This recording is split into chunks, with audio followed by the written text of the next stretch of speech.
Welcome to the Faith and Trauma Center podcast, a unique approach to exploring the intersections of religion, trauma, sacred spaces, and mental health. Each month, we choose a different topic to discuss weekly from different perspectives. The first week, we explore the faith, community, and clergy perspective. The second week, the mental health practitioner perspective. The third week, the perspective of individuals working to heal from religious trauma. And the fourth week, we invite a special guest who has been impacted by our monthly topic to join us. This format follows the design of the Faith and Trauma Center's 3 pathways for resources and education. We invite you to explore all the additional material that we offer at faithandtraumacenter.org. Let's jump into this week's conversation. Hey, everybody. Welcome back to another episode of the Faith and Trauma Center podcast. I am one of your hosts, Christy Love, and I am joined by my very good friend and longtime partner in crime in so many different ways, Holly Madden. Holly, how are you doing today? I am good. I'm tired. I was telling you it's been a long couple days at work, and a long couple days with school, but also a lot of, and just heavy because of the world. Like, I feel like that's just just the norm. But I've also gotten a chance, a lot lately. I guess I've just prioritized the little time that is just really available to me right now, and have been doing a lot of writing poetry and kind of bringing some of that space. So getting to just enjoy that.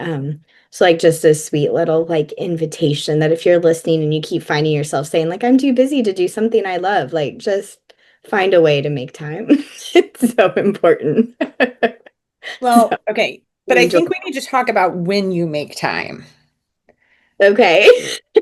Because Holly and I have a Snapchat streak going that is years long. It's incredible.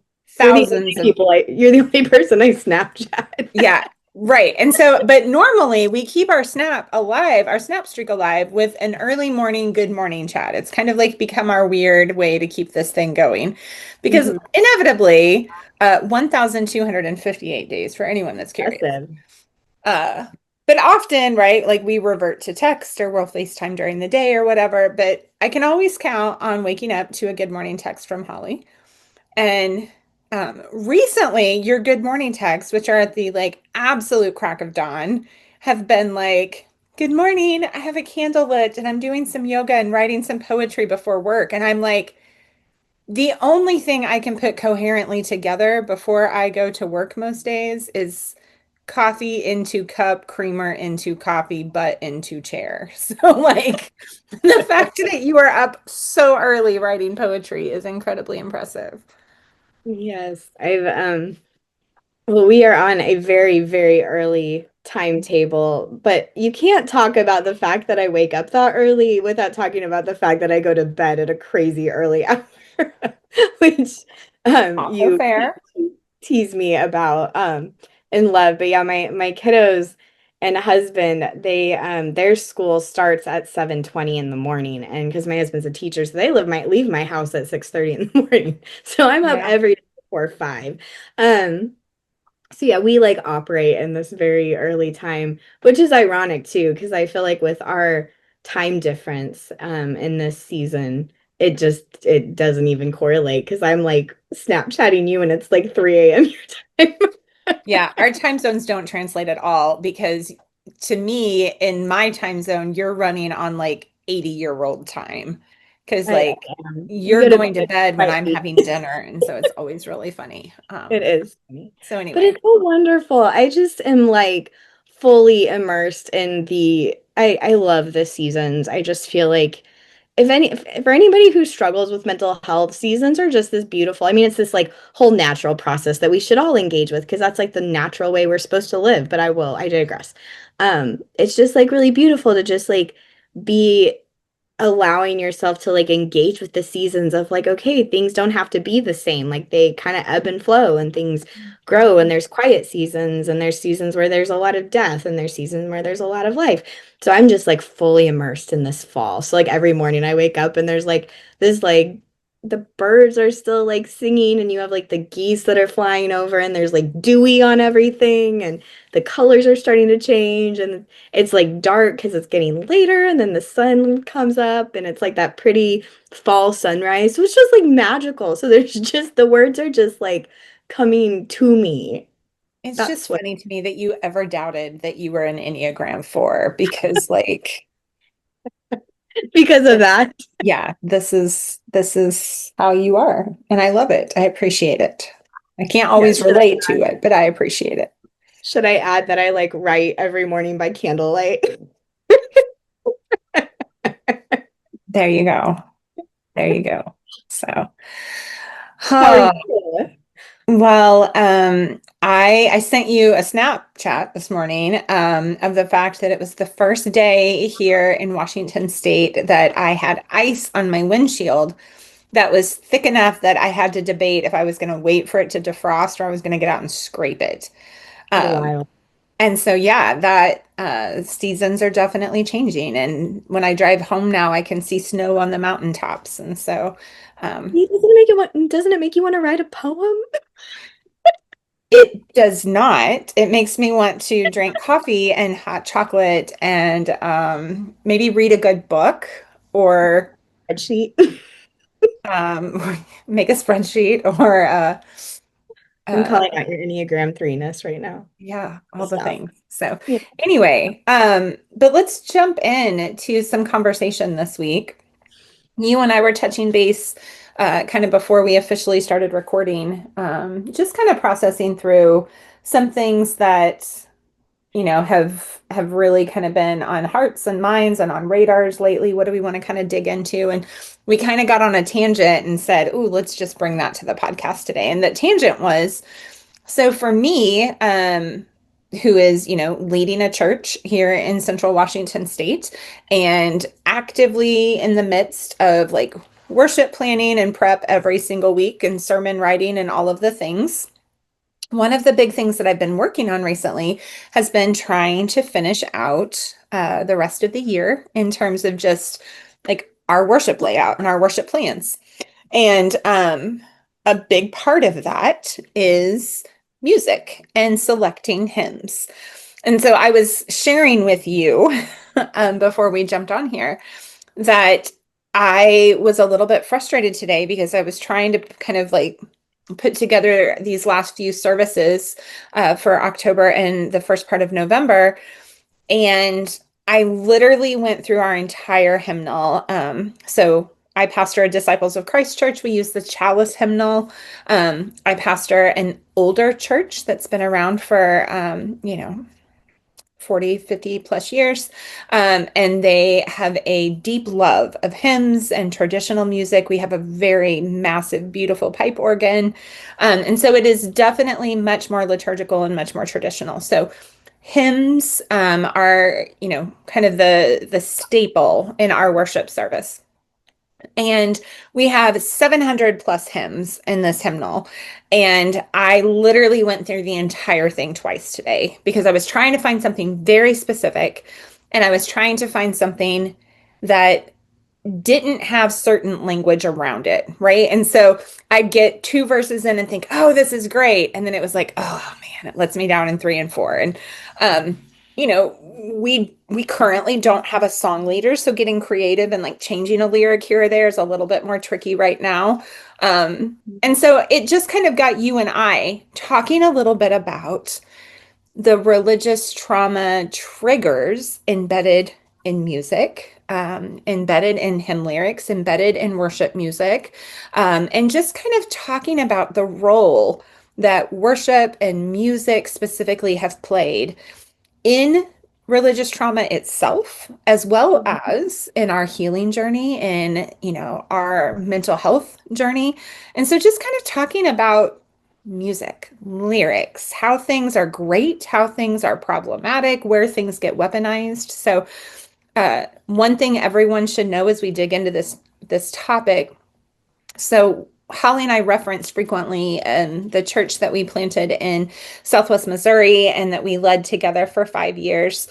in that church plant, oftentimes, more often than not, I was preaching and Holly was leading worship. And so you and I have planned hundreds and hundreds of services together over the years and have dug through lyrics and have processed things together. So this is a topic that you and I have a great deal of passion around, a lot of familiarity around, and a lot of experience around. So I pass it to you for a few minutes. I'd love to hear some of your initial thoughts as we kind of start digging into this topic. Yeah. I mean, I think it probably goes without being said, but I'm still going to say it. Like, music has always been such an important part of my life. And in fact, when I'm like making lunches at 5 a.m., like I almost always have music on because that's just like a very cathartic, it's a very inspiring thing for me.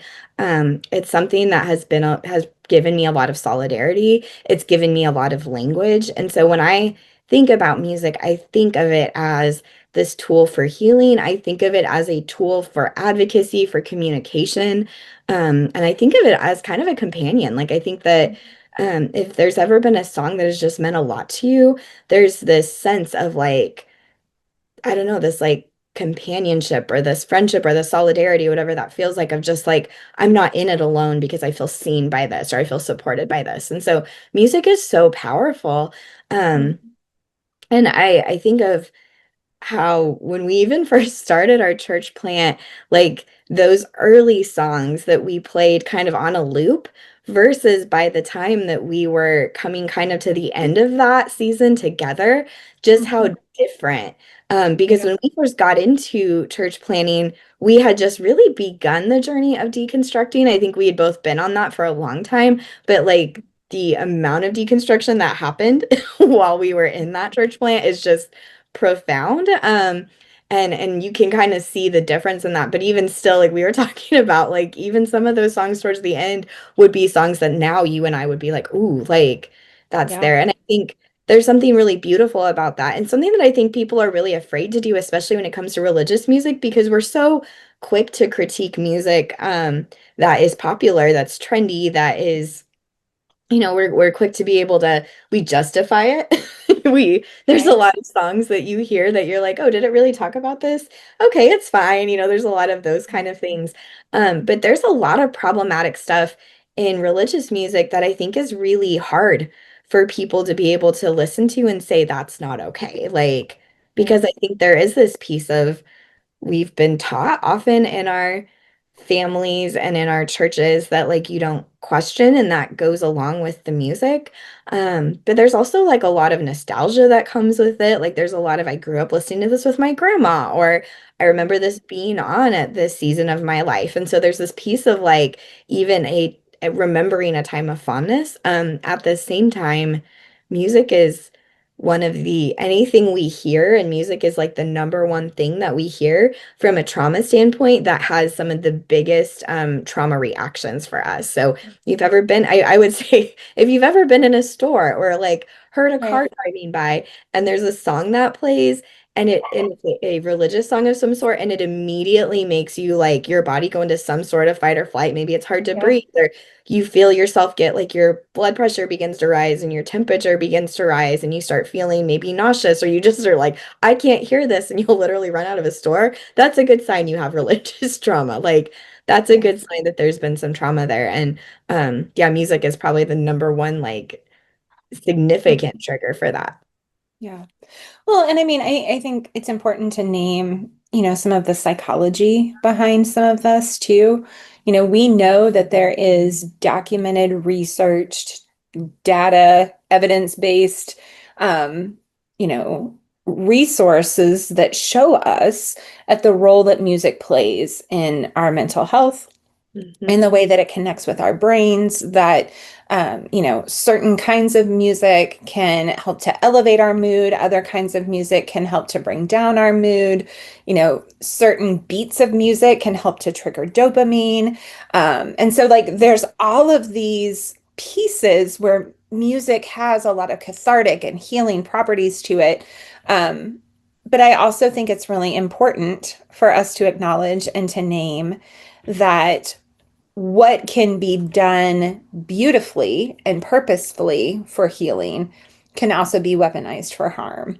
And one of the things that I would say is, especially growing up in the evangelical church, and having a lot of time out of that context now and reflecting back on a lot of experiences that I had and services that I had, I think frequently about the way that services were structured specifically to produce and trigger an emotional reaction in participants. And a lot of that had to do with the music that was played, the tempo that was played, the lyrics that were played, the amount of repetition that was played.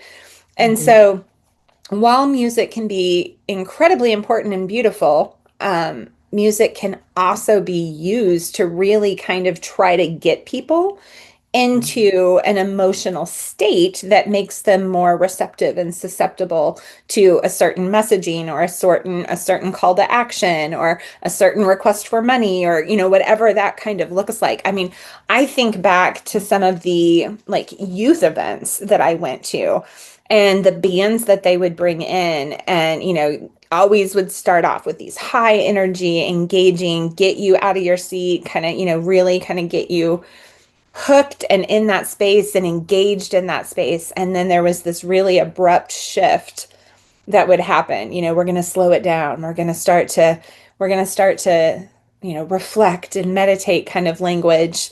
And many times those had to do with, things that were wrong with us. It wasn't, in my experience, again, growing up very evangelical, it was very seldom things that were wrong with the world.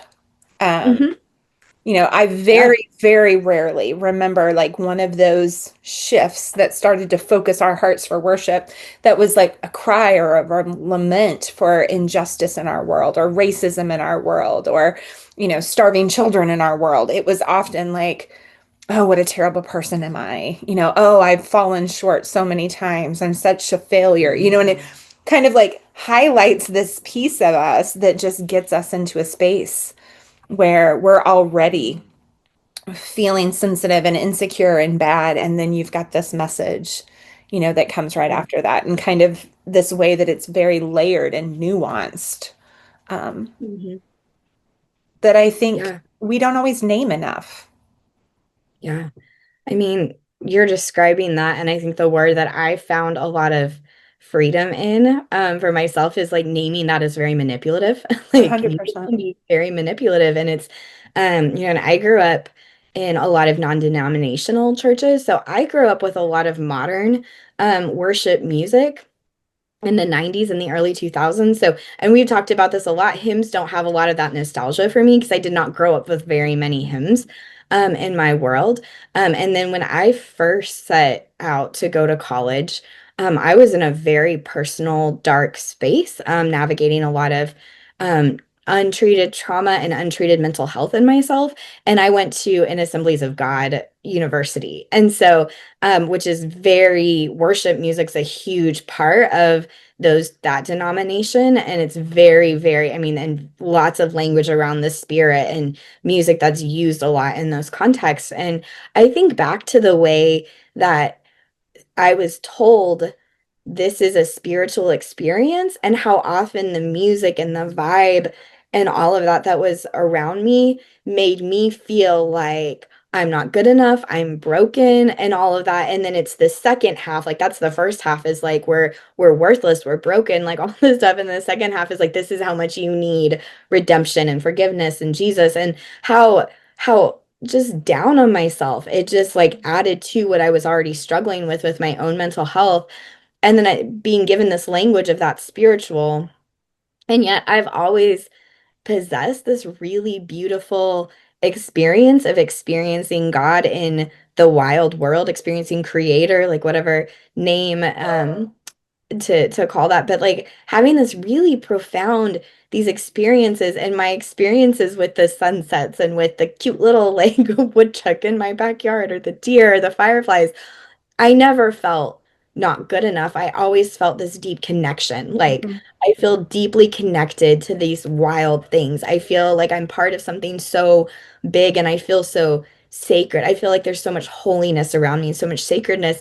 So that's like, I can name that now. I have language now to say, like, these feelings, these experiences never added up to me. And that was confusing. But I was so quick to follow where this is spiritual, and how much when I think about those experiences, I can put music to that moment. I can put lights being down and the same song being played for, I mean, like, there was like that Gunger song that was so popular, like early 2000s, that would be played for like 20 minutes straight, and being in that space. Yeah, and just feeling now, being able to see that is very manipulative, and being able to have language has been really helpful for me personally. So, Yeah, I mean, so let's kind of drill down because I think you're right. I mean, we're both on the same page. Like, this is definitely one of those spaces where we see a lot of religious trauma triggers. So I think for me, in being trauma informed in my pastoral practices now, right? And not now, but I mean always, but in the situation that I am in now, in a more traditional church where hymns do have a high value, I think there's a few things that are interesting to talk about. One of which is, for me, I have really found a lot of healing in hymns. I grew up with hymns. Um, I grew up in the Southern Baptist church, and so there were a lot of hymns, and my grandma went to a very traditional church. And so, there are certain hymns that every time I hear it, like, I am immediately right back there to being 5 years old, listening to my grandma sing off key at the top of her lungs, never needing a hymnal. Um, and that being said, I think for me, something that I really have come to appreciate about a lot of hymns is the depth of theology that is in so many hymns, not all hymns, but many hymns. Um, and not just traditional hymns. There's a lot of really talented, very gifted, very progressive modern day hymn writers who are doing some really beautiful work, I think, of kind of reclaiming hymn writing as an art. And I've seen data and studies looking at younger generations and younger demographics really being drawn into some of those mainline, more liturgical churches that are using some of the more traditional music. And I think that this is part of that, right? Like, what I experienced before, I want to get away from. And that manipulative, kind of feeling like this an emotional reaction was very structured to get an appropriate outcome out of me. That wasn't, that wasn't working. That's not what I want to be engaged with anymore. And a lot of times we see like those highly repetitive choruses in worship music that go on and on and on and on, right? Whereas hymns are a lot meatier many times, theologically, and they're really digging into some things. But there are definitely a lot of pitfalls, especially in using traditional hymns. There's a lot of trauma triggers. There's a lot of language we have to be really careful about. I would say there's probably a fourth of our hymnal that we can't even touch, because even though it's in a progressive hymnal, theologically, there's just still some pieces, right? There's a lot of very gendered language for God, very heavily male, very heavily father language. And I'm not opposed to that from time to time, but I try to avoid that as like our main expression for how we engage with God.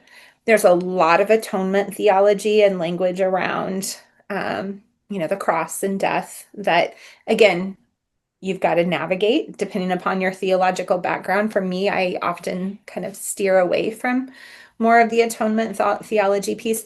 And there's some of the old songs that refer to us as we are singing and participating, like, "O sinner, come home," or some of those kind of things that I think, I tend to kind of swap that out for "O loved one, come home," or some of those little pieces. And so I think that there's some really important things to consider. And I think about, going through seminary, how few conversations I had around not only hymns and music and creating some of that structure, but also trauma-informed triggers around that and being mindful of that. And so I think that's a conversation that more and more clergy need to be having in order to help people that are coming and participating in services navigate those potential triggers and harms. Yeah. Well, and I think one of the most beautiful things about hymns, and there's a lot of music that falls into this category, so oftentimes there is such a poetry and an art form, and that's a form of expression, and that's a form of, that when you look back at generations, we often think about musical people that were really, brought a lot of healing or solidarity to people in that time. We think of poets that, had a lot of just a huge following because their work was often making an impact in people in that era. And when you go back and you look at those things, I think something that we need to do better at as trauma informed people, because when you think about it, like psychology wasn't we didn't have the tools and the language and the funding for research really until like the 80s, and then that just really exploded over the last several decades. And so in a lot of ways, like what might sound really like a lot of criticism is also this like place that we need to recognize is this beautiful opportunity to look at pieces of art, which is what it is, and to understand this is the way the person who wrote this, like be curious, like who wrote this? When was this written? Why was this written? Can we find that information? And then to see it as this documentation of this is how people interpreted what they knew at that time. And I don't know, I'm a big believer that especially in the use of hymns, that I think that there can be a really respectful way that we update some of that language because of what we know, because we know so much more about the human experience. We know so much about the brain. There's a lot of hymns and a lot of music that was written from a very harsh colonizer perspective. And so there's a lot of harm to people of different cultures and color and indigenous peoples, and a lot of those older hymns that we still often sing, and to be able to update some of those things when done respectfully, when done with a lot of acknowledgement of why we're updating it, so we can publicly like claim that this was not okay, like we are trying to do the work of healing and reparation, and we're willing to admit that is really important. But I think that there can be ways that we start to to kind of update some of that language and to make it more trauma informed. And then there's times when we can appreciate something while not sharing that. Right. Yeah. Yeah, absolutely. And, I think it's really critical too that we also are looking for ways, just like we've talked about in the past, are we diversifying, our libraries, the podcasts that we're listening to, the voices that are speaking into us very similarly, being very aware of who are the authors of the majority of the hymns that we are using, especially in contexts like mine. Are they mostly white men, right? And if so, how do we make sure that we're diversifying that? How do we get in, more representation from women, more representation from people of color, more representation that are indigenous voices and perspectives? Because I think, again, even in worship, when we're only using and singing this one perspective that was written from a white male, oftentimes person of privilege perspective, we are getting a different view of holiness, and many of the things that those hymns are speaking about reinforced again and again, versus what happens when we look at those same things like compassion and kindness and justice and struggles in the world, and how do we see those through a different lens and giving us a much more holistic picture of the world and the way that we're worshiping. Yeah. I think one of my favorite things that you and I did together, and then we would bring other people into that space, was when we would talk about music for services, and we would bring something new to each other or something just we hadn't done before. Not necessarily new. All the times you'd send a hymn to me and I'd be like, oh, never heard of that. And you'd be like, listen, like read the lyrics. And then I'd be like, man, this is really beautiful. I love this. But we would we would share that with each other, and then other people in our really close, staff and those kind of confidants, and say like, how do you experience this?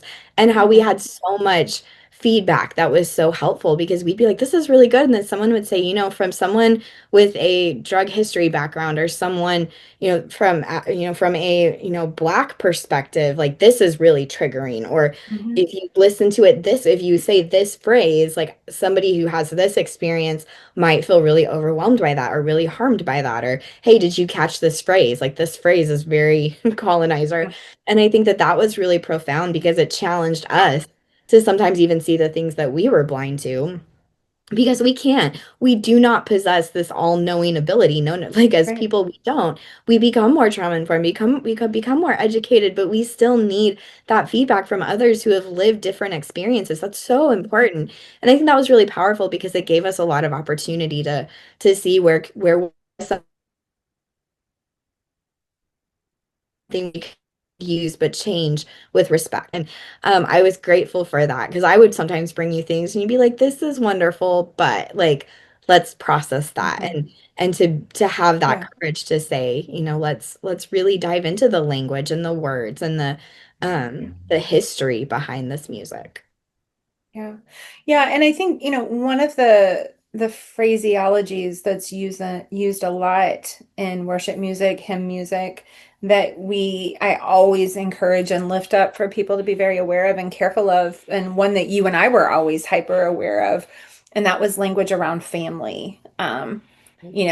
Very common in a lot of faith-based music, whether progressive or evangelical or fundamental, and whether we're talking traditional or modern, there's a lot of language around being in God's family, or the family of God, brothers and sisters. Like, there's just a lot of familial language that's typically used.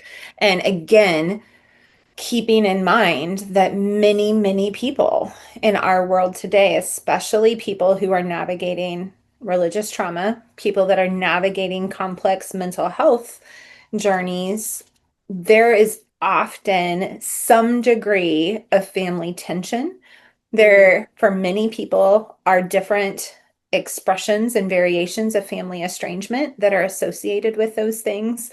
And so, just again, language matters, and making sure that you're reading through lyrics, not just saying, oh, I really like that, tune, or I remember with fondness that song, great, but go back and revisit it and reread it through the lens of many of the different situations that you may be exposing people to. And I think the other thing that's really important that we name in this conversation too, Holly, is like giving people an out in those moments.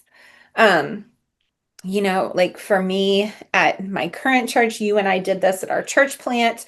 And I think it's just a really important practice that we kind of have like a separate area where we're often talking about, if something triggers you in service, whether it's a song lyric, it's something I say, in my sermon, or something that gets mentioned somewhere in announcements or in a prayer, or wherever that is, if it just hits wrong that day, and it just stirs something up in you, and you just need to step out, and you need a safe place to process that and not be okay. We've got like a little quiet space set up. You and I had like a sensory room that was set up. And, that ability for us in both spaces, we've got service on the TV if you still want to engage, and maybe just like, turn the volume off if you want to do that, or just turn it off if you don't want it on. But having some, fidget toys there, or some coloring sheets, or just quiet, and having the lights down so that you can just kind of take a few minutes and have that time to yourself, I think is important. And I think not enough church spaces are making space for that for people. And so then we sit triggered and activated through a service that may only continue to heighten that. That's not going to help facilitate healing. Yeah. I love that. I also just want to like take a second and just kind of speak to any of our listeners who may be like, hey, like I have religious trauma. I'm deconstructing, and I'm this like hits home in the way that like, oh, I feel this way. Like maybe I'm still in church and I feel this way when I go into a service, or maybe I've stepped away from that and I still think about like some of those things. And I think just to speak to like the reality of like what you said psychologically. Like there is a very scientific and physiological reason why music can have such a healing and such a harmful impact. And so, like you're saying, like giving yourself some space to process that, giving your space to be gentle with yourself, that if you have this really big reaction to a song, send love to yourself and do what you need to do to take care of yourself, and don't to challenge that piece of you that wants to be like, no, you're fine, like this is I feel you should be ashamed that you feel this way, like trying to deconstruct that shame that is often so part of religion. um but also some really beautiful things that maybe this would feel really good for you, that I know I've done in my own experience of some deconstruction. Like I've written some of my own, Mhm. several of my own liturgies. I've written some that have felt a little bit hymn-like, in my own way. I've rewritten some stuff that I've listened to that have been like, I need to put, I'm not sharing this publicly. This is just my own way of like cathartic healing, to say like, I'm going to shift this so that my brain has like this Yeah. resolution to something that was really harmful to me. And I think there's something really powerful about that. And there's a lot of people who share those liturgies that they write in a very progressive way and publicly, and a lot of poetry out there, and a lot of modern day hymns, and um some different things. I would also just say that there's something really beautiful to be able to find yourself the freedom to say, like, I get to assign what feels sacred and holy to me. And I mean, Mhm. that could be a different type of a song. It can be, there was a season of my life where like John Mayer's Waiting on the World to Change was like the most sacred thing and Yeah. anthem of my life when I was like 21. And I think about that time and how much that song impacted me then. And I have like a whole list of songs, and just Yeah. like that freedom to say, like, this is a song that's holy, that's sacred to me, like this means something to me. And so just Yeah. giving yourself some of that permission as you are moving through that.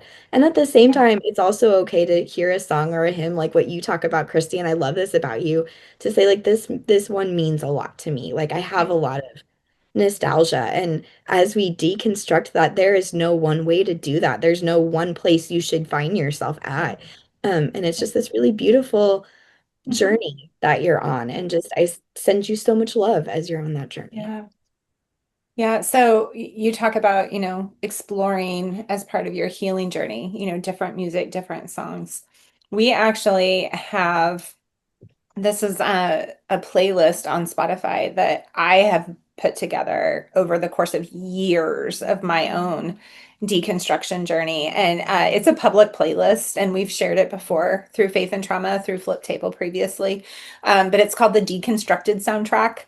And so there is all kinds of stuff in here. I mean, there's a lot of secular music, there's a lot of, uh, you know, Christian music that's very progressive, trying to be, reclaiming some things.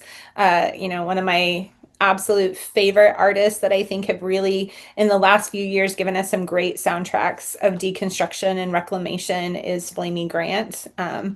And, nothing like an amazing Christian drag queen to put lyrics to some incredibly important topics and themes that, need to be said lyrically. There's some hymns in there. And so we can put a link to that playlist in our show notes today, and that might be a good place to start. By no means do I want you to copy and paste and take everything that's been meaningful to myself or to Holly or to others on our journey, but it may introduce you to some things. It also may help you start to find some things that really connect with you and your heart, because you're exactly right, Holly. I mean, music's a huge part of our healing journey. And I think one of the important things, if you have had religious trauma, is not just trying to avoid faith-based music altogether, but trying to really kind of deep dive and search out safer music, music that connects with where you are right now, music that maybe in time you can revisit some of those ones that are very meaningful to you, and maybe they help you process why they are complicated now. One for me is a hymn that I grew up with. It is Well With My Soul, that used to mean so much to me. And it still does because it played a large role in my life. But sometimes when I go back and I listen to that now and I think like, whew, like that's a complicated message to be giving to people who may be really struggling. And what does that look like? Mm-hmm. I mean, Holly, I think too that like as you're listening to songs and trying to kind of reclaim some themes, I think also just recognizing the important role that music can play in healing and reclaiming some power, Mm-hmm. right? Like, this is going to sound kind of funny, but I know for me, one of the things that was really instrumental at the beginning of my religious trauma healing was just some good old like rage music. Mm-hmm. And most of it had no faith-based context whatsoever. But like I had AJR's Burn the House Down on repeat. And it was kind of this like me getting to like rage against this system, right? That has been constructed and it's not working and it's broken and it's flawed and we just need to burn it down, not violently and literally, but like figuratively, right? There's got to be a do-over because the way that we're doing faith communities oftentimes is just so incredibly messed up. And so there was a lot of that kind of music for me that I think being raised in a place where like especially for me as an Enneagram type that tends to be pretty disconnected from emotion and tends to kind of I need to act a certain way and do a certain thing. I think like giving yourself permission to just like Mm-hmm. rage and vent and feel that and embody that. There's something so incredibly healing about claiming that and finding that and connecting with that in some way. And music's a great way to do that. Yeah. I am so all about like the anthem, like find your own John Mayer's Waiting on the World to Change moment for you, I think. In fact, that's really one of my favorite questions to ask people. Being in so many settings, working with people experiencing crisis and trauma and healing and asking like what is a song that means a lot to you right now, and there's just oftentimes asking that question can give you both an insight into the world that other language may not have, Yeah. but then especially working with kids, like I worked with kids in the foster care system for years and years and years, and that's one of my favorite questions still to ask kids, because sometimes there's a depth that they'll share with you in a song that they don't Oh, have yet 100%. the words or the confidence to, but I also think it builds a connection because then you can be like, oh my gosh, I love that song, or I've never heard this song. Let's listen to it together. Wow, that's so like I feel what you're feeling. Like it's a way of like building empathy. There's something really powerful and healing about that. And so yeah, that would be a tip I would would share too if Yeah. you're looking. When I was raising teenagers, right? My kids are Mhm. all in their 20s now, which is crazy to me. But like when they were in like, you know, middle school, high school especially, and I'd have them in the car, I would just say, you DJ, play something that you really enjoy right now. I'd Mhm. love to hear one of your favorites. And they would, and sometimes it was like, whoa. But a lot of times it always evoked a conversation. And so like even if it was just a quick drive to school, it's like, tell me why you like that song so much. And it might be something, random and short and not very deep. And then other times it would kind of like open up this huge, deep conversation. So you're exactly right. Music is an enormous portal to Mhm. understanding where someone is. And, a lot of times that was a good way for me to check on their mental health and see where they are. And if the song was, really deep and really dark, it might lead me to ask some additional questions just to check on them and kind of keep that conversation on the front burner. So it didn't fall off of anybody's radar. And so I think music has so much power across the board, and we've just got to have that kind of like holistic reference with it of where is it good? Where is it helpful? also where is it harmful and what can we change and how can we do some things different? Yeah. And I think of instead of jumping to let's just not listen to that song or turn that song off, I think that bridge that says, is there a way we could heal or Right. make that better, I think makes that whole conversation. It changes the narrative. It's not cancel culture. It's how do we add a trauma-informed lens or perspective, even if you don't share that publicly. I think that is just such a really beautiful practice that we should get into. But And not being afraid to have that deeper conversation, right? So like I had someone come up to me recently and say, I would love to sing this hymn. And I said, well, let's take a look at it. And we pulled it up and we started reading through the lyrics. And I was like, ooh, let's talk about this line right here. And they were like, well, but again, if we can talk about things, yeah, I think that's just part of what we're not doing, right? It goes back to that kind of whole piece of you can't fix what is broken unless you're talking about what is broken and why it's not working and what needs to change. yeah. I also want to just pop back for just half a second to your whole playlist that you're sharing and just call out that you are a incredible DJ when it comes to playlist building.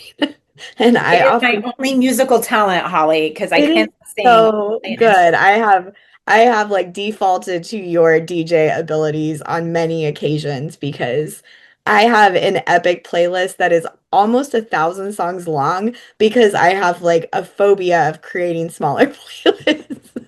Like it's just easier for me to have this mass playlist and I've just got a couple of them than to have like a variety of playlists. So kudos to you. A fun fact about you, if somebody may not know about you, is Thank that you are you. incredible at your DJ skills, and I highly recommend any playlist you would put out into the world and share on your Spotify account. Well, So I appreciate that. It is genuinely my only musical talent. So good I'm one. happy to share it. So, It's a great one. all right.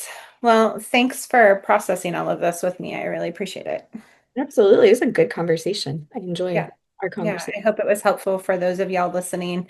As always, if this evokes thoughts in you, questions in you, things you want to talk about more, we invite you to connect with us. And so you can always reach out through our website, through our Facebook page, through our Instagram page, and connect with us, ask a question, maybe something you'd like to talk about on the podcast or something that's been on your mind or an experience you've had with music, both good and harmful and triggering. So let us know. We'd love to hear from you. Absolutely. All right. I will see you back next week, friend. Sounds good. All right.